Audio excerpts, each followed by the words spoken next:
CITO vainyorera mastatements vakamira apa same akafira apa. Munhu apadini apasina nechimiro changa chine muchasimamira zvakadini zvakanaka, munhu anga akaparara. Munhu wacho anga ane rafu yakanyanya zvokuti tiri kurwadziwa, saka taingofunga dai ambogara mukati zvamuchose.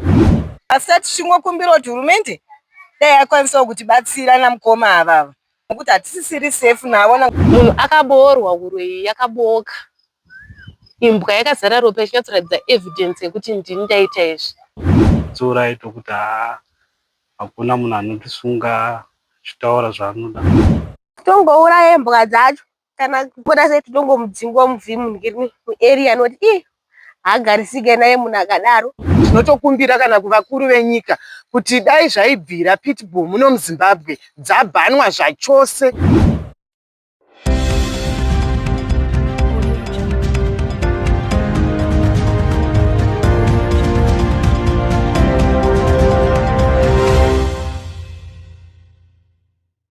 Yes, maswera sei muri yeZimbabwe. Nhasi tiri outside studio zvakare, tiri kuNew Bluffview area uko kwakaitika chiitiko chinotyisa apo pitbull terrier yakauraya Samuel Machaya uyo ane makore 39 ekuberekwa. Izvi zvakaitika mushure mekunge aitozvifambirawo zvake in the neighborhood. Zvinorwadza izvama. So tazotaura nemalocals avo vari kurwadziwa zvikuru vachitsanangura zvakaitika. Aiwa, ngatinzwe vachitaura. Yes, maswera sei muri yeZimbabwe. Imba iri kuseri kwangu iri kuNew Bluffview area ndipo pamba panochengetwa mapitbulls akabuda akaruma mukomana anonzi Samuel. Zvinhu zvinorwadza hama. Saka pari zvino ndimire nehama yacho yepedyo tinoti itipe zvizere kuti chii chakaitika munyaya yezvinhu zvinorwadza hama.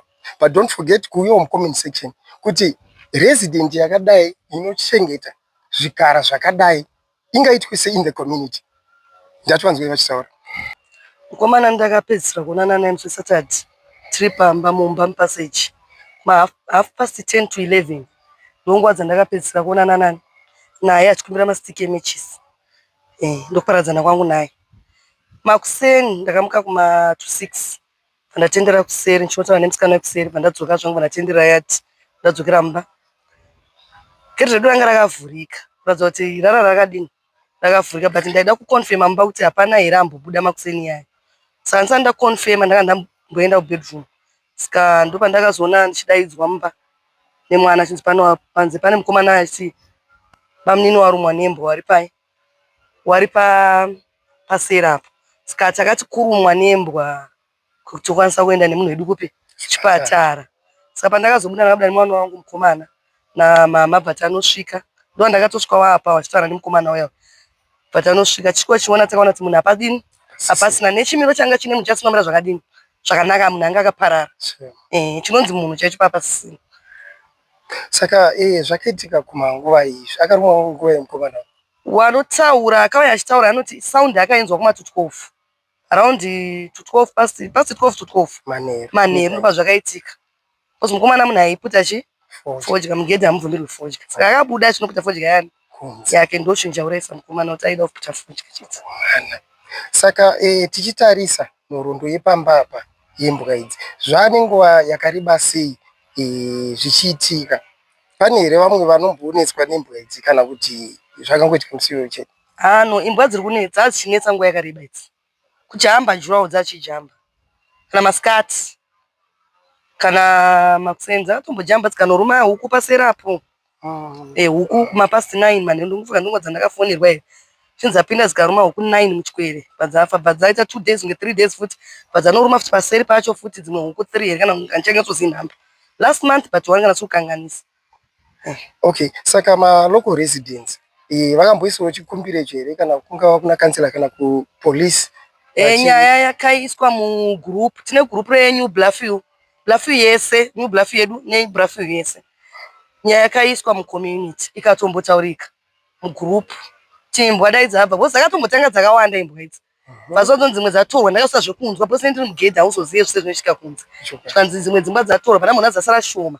Dzambotanga dzawanda futi. So far apa dzananyatsoziya dzinenge dzadziri 5 kana tiri kukanganisa 5 ndo dzadziripo. Saka dzachijamba especially yewhite yacho yakarumba yatakaona ine ropa tichibuda isusu. Yanga ioneka kuti yanga itone ropa kwese yakazara. Shame. Imbwa yange dangerous. Mwamsi ndakadzokerera apo nemwana kuma past 7 manero.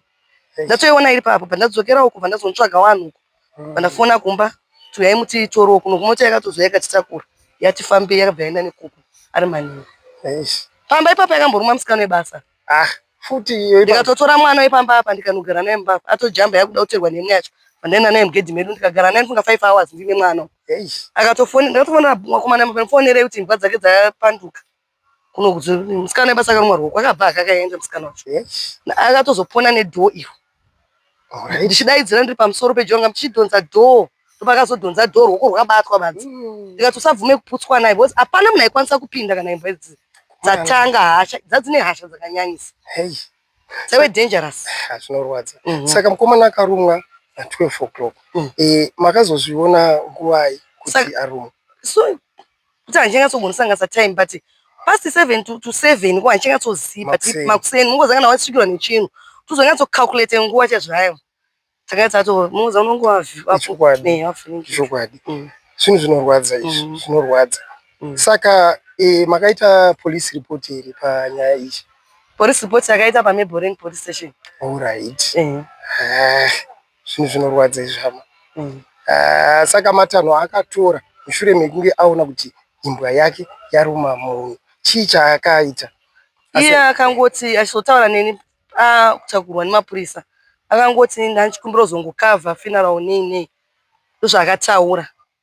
Ndachitaura futi nevanhu vakuru kumba. Ndozvaakataura asi tatangomira nyaya kuti mapurisa achatichipa tatanzwa tatanga kutataura kana zvataura because nyaya ichiri mumaoko emapurisa. Saka muri chi kuna Samuel uyashaika? Samuel ibrother yemurume wangu. Okay. Ndiri maiguru wake, sister in law. Nyaya iripo inotsvisa zvikuru nekuti taitotya kufamba ndinogara padhuze pakona apa but akakutotenderera kuenda kuseri ida kuenda kuseri uko nekuti imbwa dzake dzakanyanya dzakawanda zvokuti unosiririswa. Tinomuka na 6 epedza vana kuti vakwire pakomba apa. Imbwa dze dzakaona zvakaita jurawo idiki. Imbwa dze dzakaita kumira pamajurawo dzichihukura vana votya tese totya. Tomuudza muridzi wacho kuti titro action una jurawo idiki wedzera. Munhu wacho anga ane rafu. Rafu yakanyanya zvokuti tiri kurwadziwa. Saka taingofunga dai ambogara mukati zvamuchose. Akatombobvizwa zvina landlord abve but nenharo dzake havana kumukwanisa kumubvisa. Saka pa yeshi nekurasikirwa nekwa upenyu kwewe munhu kaisi huku munhu kodai ndanga ndirini dai anga ari mwana wangu tainzwa sei. Saka tachingokumbira kuti apa munhu amumbotito hamene mukatitire zvinhu zvaka because ane mhosva hobho asi anenge achingoita sei achingobuda. Zvinhu zvinorwadza. Saka kudharawo kuimbwa idzi dziri kunzi dzaitombotandaniswa vanhu futi zvakare wangu zvisingaite vanhu vaitogara vachitotya. Vaigara vachitya dzitandanisa vanhu murodi tanga tisina kusununguka takatomboripota but munhu wacho aminoti chii chiri pari. Ndanzwa muchitaura kuti aitopindura rafu akabvunzwa. Okay, reason yaipindura rafu ndiye idzo imbwa dzake dzeiridzo dzaitokonzeresa. Hatizoziya hedu kuti reason yake yanga iri hatizoziya hedu. Saka kusemaonerenyu vanhu vakadai so wangaitwa sei? Zvinhu zvinorwadza izvama. Isusu hedu hatizoziya zvezvakudai vemutemo vanhu vemutemo ndivangatoziva kuti vomuita sei munhu akadai. Isaingofunga pamusoro zvamumaoko emapurisa ndivachaita sei ndo vachaziva kuti vodini nemunhu wavo. Chekutanga tiri kurwadziwa ende tiri kuita kakuzviblema isu zvakare semaresidents kuti takarera dambudziko tichiriona tidai zvimwe takakasika kuitawo action taimboedza zvaizoramba hazvo asi taedza. Muri kuona ipo panapa tikamira panapa hapamirwe pano patakamira pano kupamira nhasi nekuda kwekuti imbwa hadzisisipo. Tichidarika rodhi unonyenyeredza kumucheto kudai uchienda kwauri kuenda imbwa kusungirirwa dzakasiri imbwa dzogara dzakasungwa everyday. Zvaive zvekusungirira zvoti mukambokomblena umwe musi unoiwana yasungwa kuseni masikati yasunungurwa. Tisirotaura zvembwa duku taura zvembwa huru makaiona pamapictures imbwa iya. Imhuka inotyisa kuti inini nditoriwo munhu akambosangana nedambudziko rembwa iroro ndichibva unochera mvura chipusha bhara ndine vana vangu vana vadiki rakahukura kubva konei time ndendofunga kuti hakuda kuhukura chinosvika uko richijitika saundi chaiye yekujitika imbwa ine masuro aiiti.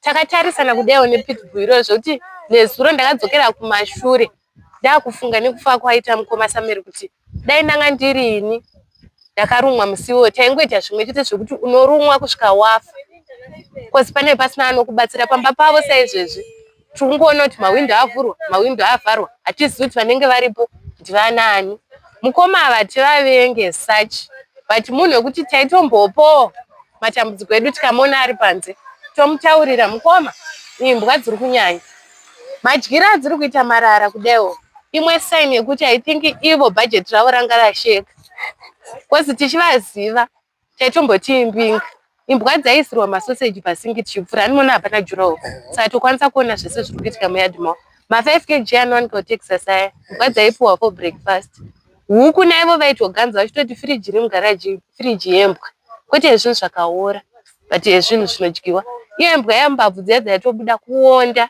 saka pakutotanga kudya mapepa yaitova imwe red flag yekuti pane zviri kuitika but taingotaura seni ndaitaura mugroup redu reNew Bluffville Residents zvokuti nezuro izvezvi vanhu vari kungoramba vachiti Kathy akazvitaura ndegara ndichitaura ndichitiwo kuda tine vanhu vemutemo vari kumusoro uku ungakwanisa kutibayira bhatani rekuti auye ataurwe naye saka kunesu wana wasu tinenge tisina anokwanisa kusvika kozi gedhi racho chaira kukwanisa kusvika kudi kunoka saka zvako zvauri kuda zvinoperera uku kutomira kwatakaita nhasi kudai tototi tiri kutozviti makorokoto senharaunda kozi tanga tisingatoshandisi kuno yange kuita sekuti rodhi yacho yese ndeye yake tichitotaurawo panyaya dzeutsanana chaidzo chaidzo kumhiri kwese uku mukatarisa mirwi yetsvina tsvina dzakaita kanhonga pano imbwa dzakawandisa painhonga kana mabhaketi 2 or 3 etsvina kuseni vokuturira kumhiri kunguva yekunaya rodhi yese yaitoita nguva yekuti kukanaya panonhuhwa but munhu wokuti unotoshaura kuti pfungwa dzake dzanga dzichifambidzana nedzevamwe here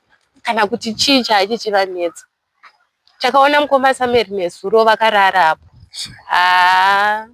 state yavanga vari kutaura chokwadi chero neusiku ndarira ndichitya munhu akaboorwa huro iyi yakabooka imbwa yakazara ropa ichinyatsoratidza evidence yekuti ndini ndaita izvi ngatisachengetei mhuka dzatisinei nadzo ngatipfuyei huku nezvimwe zvinhu zvinotipa pundudzo iye zvine dambudziko ravatsvagirwa mukati meupenyu hwavo rekuti unonomira mukoti uchimirisana kuti uri kumirira mhosva yemhuka yawaichengeta saka tiri kutiwo kuhurumende nekune vese veSPCA ngavatibetsere kuti muno muZimbabwe munhu wese anochengeta imbwa ngaapuwe mapepa akafanira kuti nemhuka yacho imbwa yacho ngaionekwe kuti inokodzera here hatisi kutaura kuti pane jurawo ngapachengetwe pitbull sepitbull tiri kutoti muno munyika ka haticharida idzo dziri kufamba idzodzidzi yangoonekwa ichifamba ngaipfurwe ife nekuti tatambura zvaitika kuno kuzvinhu zvinosuwisa tiri pakusuwa izvezvi vanhu tamira rufu rwacho vanhu vari kungoungana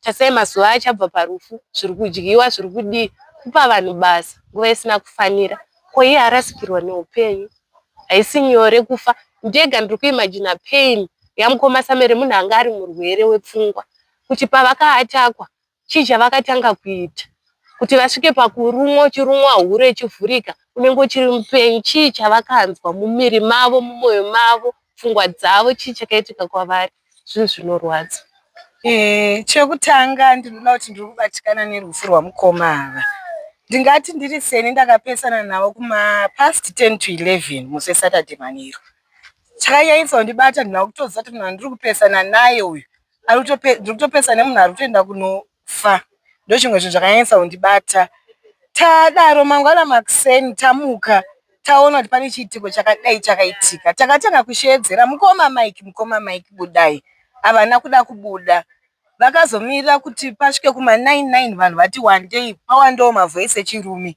ndopavakazovhura hwindo yavo vakatanga kuti chiko tibva tati budai muye muzoona chii zviri panapa vakati handikwanise kuvhura mukoma ava tingati munhu ari very rough ende mararamiro avanoita haanzwisisike mukoma vanotanga kubuda kuma10 usiku ndonguva dzaunotanga kuridza redhiyo kusvika kuma4 kwakuedza usiku hwese gwedhe ringe chingonzi kwerere hatizivi zvedu kuti vanenge vachiita nezvei usiku vanoswera pakavharwa pachitonge pasina munhu asi hamene kuti bhizinesi ravo ravanonyatsoita usiku nderechii naizvozvo isusu haidu taitotya asi munhu wekuti unonyatsomira naye unyatsotaura naye zvinonyatsonzwisisika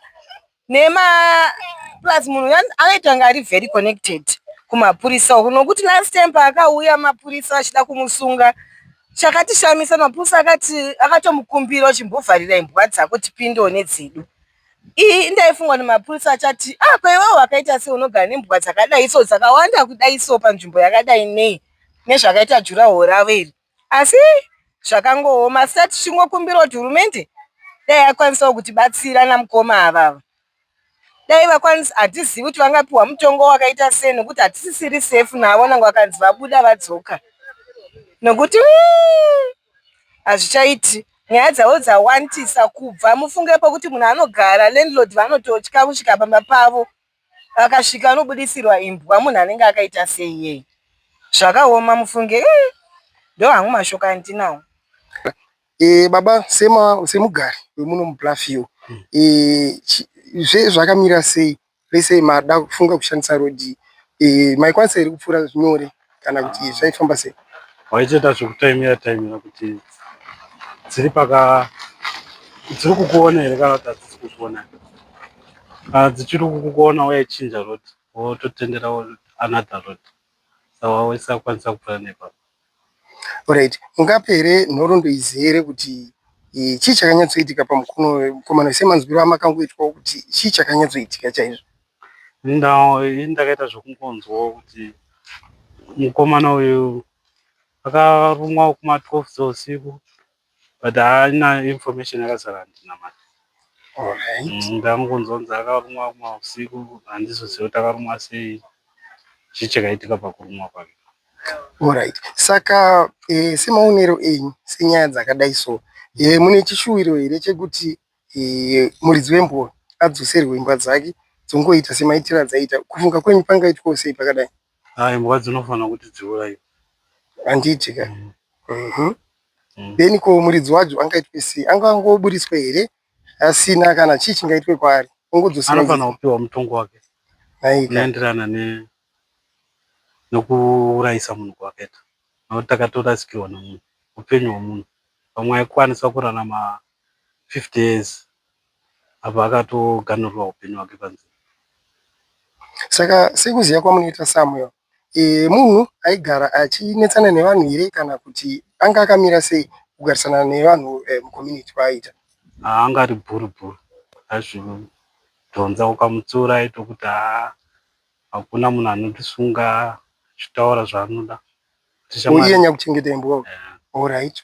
Anga asingatsovereki, anga asingakwanisi kumuudza, aita kuti aenda nomangara kwaunoda.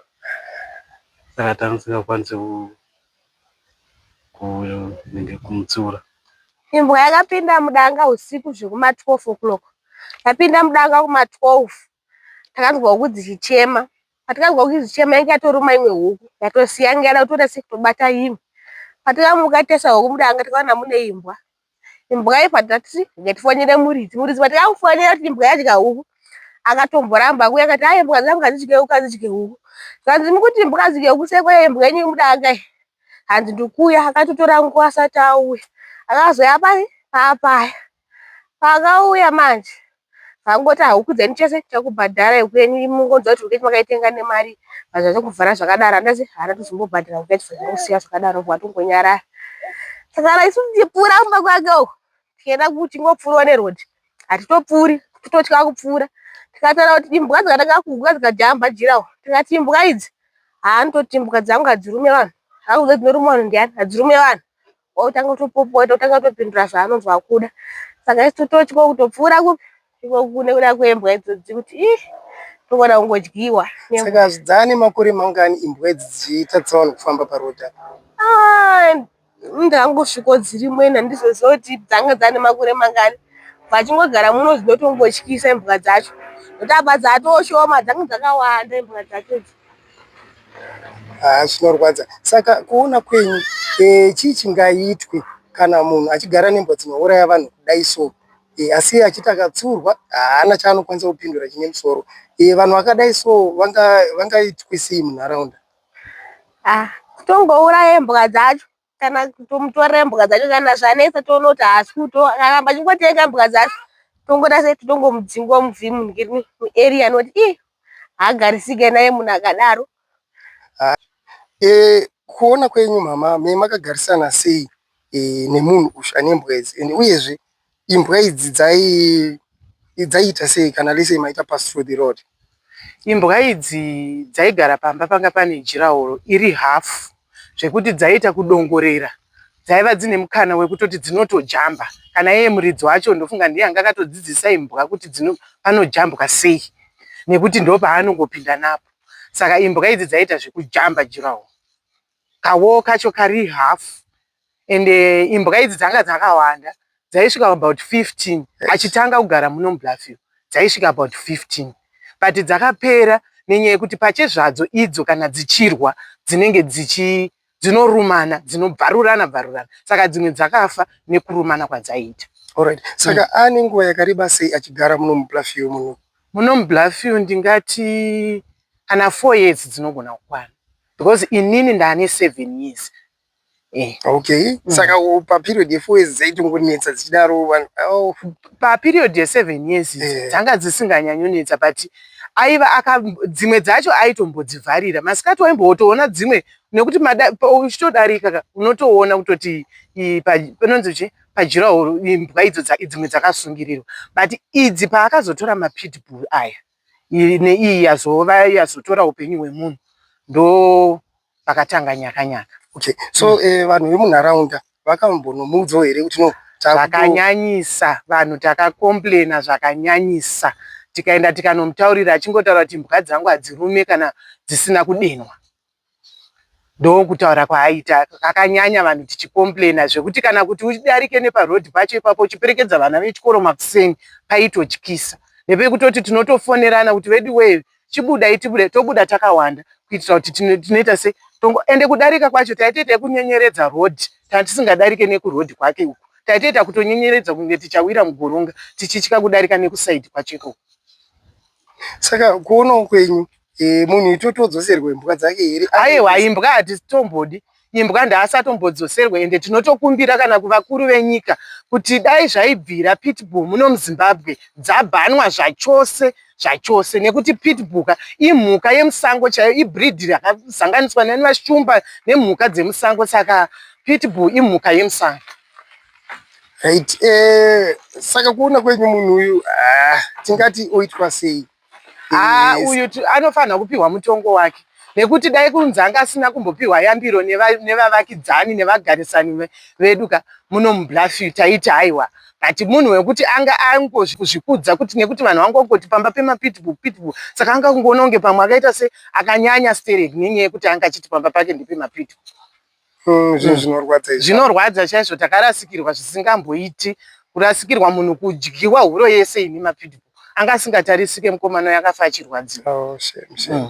Right. Takatarisa relationship yenyu naSamuel yakamira sei? Samuel wangu ari weBluffview. Alright.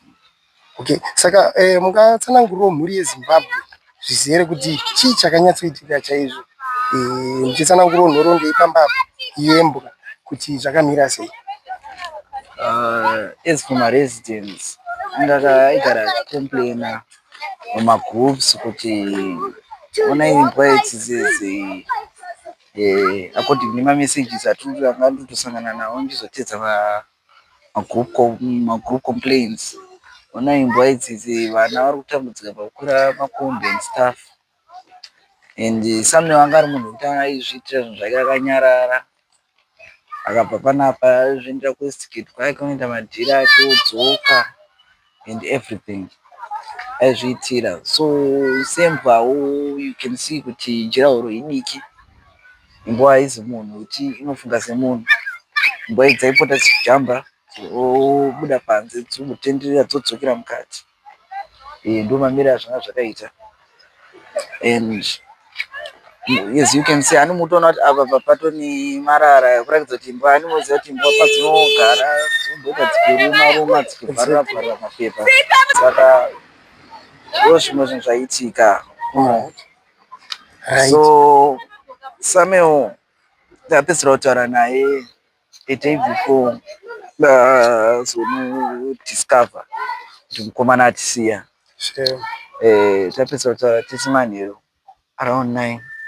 ndakuenda kunorara iye achiita kutsvaga matches. So Samuel anga ari munhu wekuti he was a smoker, so aitobva panapo anotenga fodya yake pakona otopa yake achiputa yake fodya yake achifamba lolo semunhu aisada kuzikanwa pamba kuti munhu anoputa, of which vanhu aizviziva zvavo, but he was someone wekuti aita zvinhu zvake achiziva kuti pamba pedu hatizvifarire, manzviziva, pamba pavanogara hatizvifarire. Saka munhu wekuti aita zvinhu zvake, anga ane addict yake angatonaye kuputa fodya yake ofamba achiputa, akapedza kuputa obva atoya kumba zvakanaka otozvirarira, mangwana obuda otonoita hake maraunds ake ainge achiita. Samuel anga ari munhu ane peace, and I'm surprised kuti unzwa kunzi Samuel anga ari munhu wekuti kana kuti paaipfuura pane imbwa dzaipotsera, Samuel anga haanambobvira atuka kana munhu. Samuel munhu wese aimuziva muraini munomu, aiziva kuti ndiye one munhu wepamba pedu andotidaidzira kuti kana Mwari chaiye chaiye akauya apa ndokwanisa kumumiririra kuti Samuel ndiye munhu anga ane peace pavanhu vese, anga asina grudge nemunhu. Munhu wese wasangana naye makadii henyu otokukwazisa zvakanaka, zvakanaka motomhoresana, haana kana grudge with anyone around this area. And kufa kwake kwakarwadza vanhu vakawanda zvisingaiti, and isusu sehama dzake kurwadziwa zvisingaiti. Hakuna chinhu chinongorwadza chekuti unotomuka wosikonza ndinoone munhu akarumwa apa, wosvika iri hama yako, wasvika iri hama yako kudaro wobva wasvika pasini uchitarisa to your left ona imbwa yepanext door yakazara ropa. Munhu kuberekwa kwake kunorwadza, kukura kunorwadza, munhu ainge asangana nezvakawanda.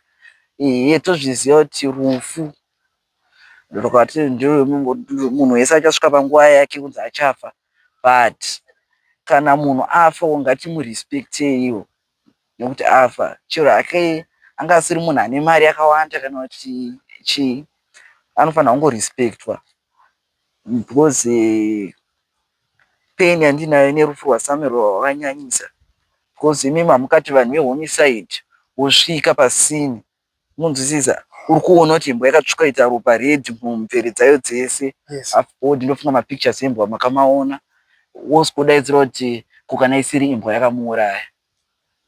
How can you say such a thing pavanhu varasikirwa? Wotoda kutanga kuda kuti chinjurudza mastatements. The way avaitaura nesu was very rough, and isusu hatina kumboifarirawo. Tikutiwo kumapurisa, kana tichiita zvinhu zvedu ngatizive kuti tiri kudhila nevanhu. Kupinda basa rechipurisa ibasa rekuti unenge uchidhila nepublic. Saka kana uchidhila nepublic, iva nerespect nepublic. Ita munhu ane mwoyo, kwete kuti kana wamupurisa you know kuti you have the power, you have the key yekuti unokwanisa kubata munhu. Yes, takarasikirwa, hatisi kuti tikuomesera hama yedu yepanext door ine muridzi wembwa dzaruma hama yedu, but usarerutse rufu rwehama yedu. Zvizvi zvinotirwadza singaiti. Usarerutse, auye uzondibvunza kuti zvoni sei mimi kuda kupomedzera imbwa idzi kuti ndidzo dzaruma sei munhu.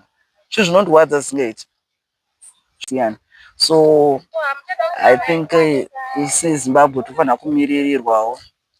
Takasvika palevel rekuti ndiri pakati pekurwadziwa, ndakatanga kuona kuti panapa takufesa machallenges ekuti tikuabuswa. Kwautoona kuti isusu the best way, let's try to communicate nedzimwe hamo dzatinge tichigarisana nadzo munharaunda.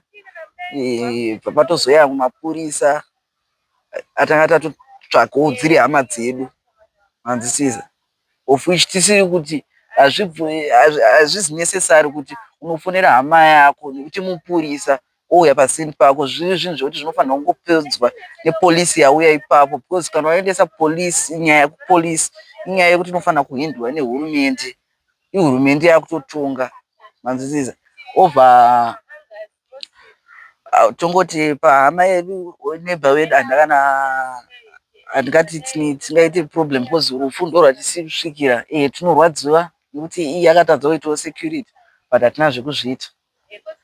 But as for police ikaita abuse of power yakazvikusvika pakuti rwadza zvekuti mastatements pasati pasvika hama dzedu dzinewo maofisari epolisi iwo maCID wo vainyorera mastatements vakamira apa same akafira apa. Munogona kuti ratidzawo so mati aya ndo mapepa anobharwa imbwa dzenye dzichibharurwa dzimwe dzaijamba neapo kuti pokajiraora imbwa haitombotanga yatombotsikana kuti pakati apa inongojamba ka1 chitongonopinda mukati. And it's very painful. It's really painful because handidi kunyeperai guys, upenyu hwemunhu unorwadza and sehurumende yedu ndikumbira kuti tinyatsotore matanho panyaya yakadai so. Ndikurwadziwa. Tine mamwe mastories ekuti totobvunzwa kunzi mwana wangu unoziva kuti even my father chaiyo vanotondiudza kuti mwana wangu unoziva pane nguva yekuti iwewe wakatomborwara ukaita serious but Sam was the only person aikwanisa kusvika panzvimbo aichiassista in everything. Saka munhu wekuti unenge wakaisa hama yako pamwoyo uchiziva kuti hama yangu inomira neni pazvose. Apa pamashure apa ndo pakashayikira Sam pandakazokwanisa kuzodiscover apa mapa kupiswa ndiana mbuya watanga tatozoshedza after pascene and there's a blood rimwe richiri kutooneka rinonyatsokavhira. This is blood. Muri yeZimbabwe muri kuzvionera ndo pakashayikira Sam ipo panapa. Saka it's really painful. Saka kupisa uko vengu vakupisirei kupisa like they wanted to destroy blood resinenge rakarasika. Like mukatasa area yacho ine watombozama kutomboidira mvura wachigeza. Since studios vanga vauya veforensic vakauya and I hope sehurumende iri kutonga rokumbirisawo kuti igotore matanho panyaya iyi and tinokumbirisawo kuti vatibatsiridzewo mukati menhamo yedu iyi because nhamo yedu iyi haifaniri kuzodzokera umwe mangwana. Ndochinja tinochema nacho because as you can see tirikurwadziwa zvakanyanyisa and wandimuona tichitarisa kumadog owners kana tichida kuchengeta imbwa dzedu guys ndokumbirisawo kuti ngatisewo proper fencing. Jiraoro kana uchiwaka ronyatsokura zvakanaka zvokuti yes you need security but security ngaite yako isazovewo kuharmful kumaresidents like izvezvi taakuoneka kunge sevanhu vasingadi kugarisana zvakanaka nevamwe but zvisiri zvinhu zvatinge tisina kumbotarisana nazvo and mukatonzwa isusu hatisi vanhu vane problem tivanhu vane peace. Ini ndakakurira muarea yedu ino I think we started staying here in 2007 and mukabvunza anyone hapana ane problem yezo. Saka nezuro takarwadziwa nekushayikirwa kwatakaitwa nehama yedu, patarwadziwa the way yatakazoendwa nemahomicide officers vanga vauya pacrime scene zvekutoti pamwe dai hama dzedu dzisina kusvika panzvimbo pamwe dai imbwa yakacherwa nemunhu wacho vachiripo panzvimbo because hatisi kuti munhu asungwe but munoziva pane pamwe pekuti unotonyatsoona kuti maturirwo azviri kuitwa zvinhu izvi vari kurerutsa rufu rwemunhu. Ndo zvakatoitika nezuro because statement yainyorwa munhu akamira pamaruva hapana aida kupinda mugedhi. Patakatozoitawo makozi because isusu wanga wafirwa totrai kunzwa kuti mapurisa zviri zvikuitika maibva manzi chimbomirai chitomboendai kure mimi manzwisisa taakutosaidzirwa kure takutoenda chimboendai kure mimi manzwisisa unoziva kana mune hama yatisiya tinofanira kunyatsokutsikana kuti zveshuwa ndo pazvaperera manzwisisa but manje kana tiriso hama dzacho takunzi endai uku kure uku mutanga kutonzisaidzirai ava ngavaende uku manzwisisa tirizama it's like patongofowo an individual ngoti hatorina hama ndozvinhu zvakatoitika nezuro and it was really painful kwatiri and tinokumbirisawo kuti hurumende itore action please. Ndo mashoko chete andingaiti musi wanhasi. Yes, tazosvikawo zvakare pamba paigara Samuel Machara. Gate ramuri kuona rakavhurika ndiye akatosiya arivhura achimbotendera zvake in the neighborhood kuti afurwe nemhepo. Asi haana kuziva kuti ndiwo wakanga uri usiku wake hwekupedzisira kudzoka pamba apa. Imba yamuri kuona behind the trees ine red roof panext door ndipo pane mbwa dzakauraya mukomana uyu. Zvinorwadza hama. Saka tinokumbirisa mulike, mushare and subscribe to Hot Zim Trends so that we raise awareness to other communities vari kufesa similar challenges ema stray dogs muma areas avari. Aiwa, makatikoshera.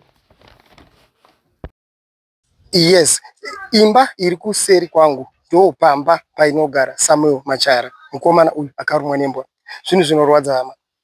Saka pari zvino vanhu vari kuungana zvo bit by bit, but munozvionawo sei muri yeZimbabwe munhu kushaika nenzira yakadaro inorwadza. Toziya hongu munhu anoshaika through natural death nezvimwewo, but mafiro akadai anorwadza hama. Munhu atosiya vanin'ina vake akasiya vakoma nevabereki nekuda kwevanhu vasingakwanisi kuchengeta mbwa dzavo. Izvino vanhu vatova panhamo zvavanga vasina kana kutarisira kuti mangwana vachafuma vari panhamo. Izvi zvinorwadza izvamo. Tinodawo mupewo rubatsiro kune vanoziya, kana vanga vave mutemo, kana vanga vavapi vanoziya kuti nyaya dzakadai dzingafambiswe sei. But I would love you to come in the comment section mopo pfungwa dzenyu kuti no zvingafambiswe sei, because nyaya dzakadai hadzingangopera here kunge hutsi huri kuenda nemhepo. Sandizvo.